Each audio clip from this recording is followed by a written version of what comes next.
nous nous trouvons sur la commune d'Avignon, sur les Perrets des Allées de Loul.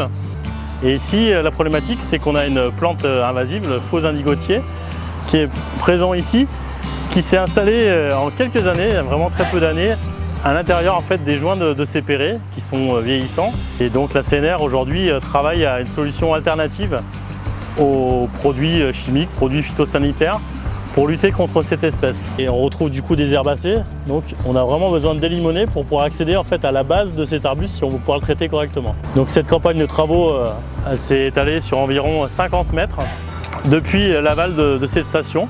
Les premiers travaux de délimonage, ça commence comme ça finalement. On vient nettoyer avec le nettoyeur haute pression pour faire ressortir déjà les pierres, mais pas seulement. Ce qui est important, c'est que vous puissiez voir la configuration.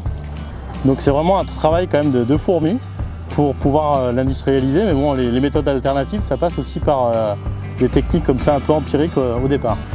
Où on a commencé en association avec un bureau d'études, Arbo Solutions, à déployer une première technique où on vient apposer en fait un patch anti-cicatrisant, donc basé en fait sur une solution acido-saline.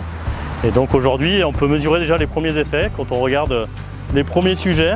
Et une fois qu'on a fait donc ces travaux préalables de délimonage, on vient donc écorcer une partie de l'arbuste, comme ici. Et puis ensuite, on vient donc appliquer ce patch dans lequel on vient inoculer à l'aide d'une seringue cette solution acido-saline. Et donc on commence à en voir les effets. On a effectivement les feuilles qui sont un petit peu brûlées, qui se dessèchent.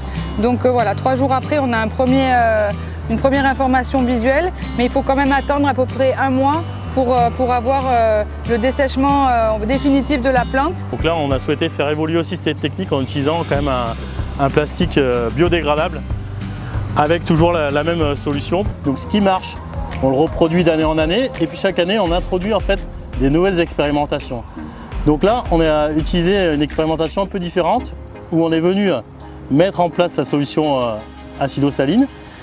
On a mis en place le patch et puis l'idée c'était de trouver un autre produit qu'on pouvait en fait englober, enrubanner autour de cette matière active. Et donc là on est venu sur une technique un peu différente où on est venu appliquer la solution et ensuite on est venu encapsuler en cirant chaque souche.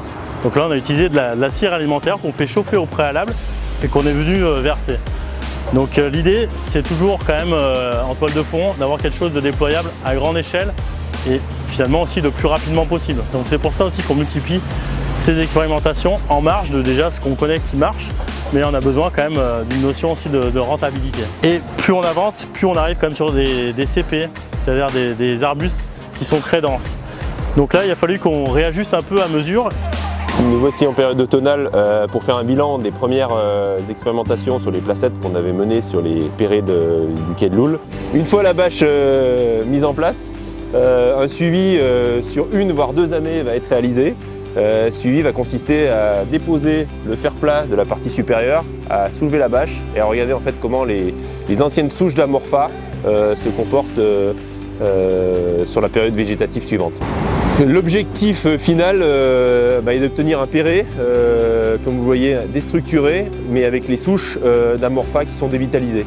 Donc l'efficacité va être suivie en despitant le fer plat sur la partie amont du perret. On va regarder dessous au niveau des souches s'il y a des zones de reprise. Alors l'idée est de voir le temps que l'amorpha va mettre en fait à dépérir.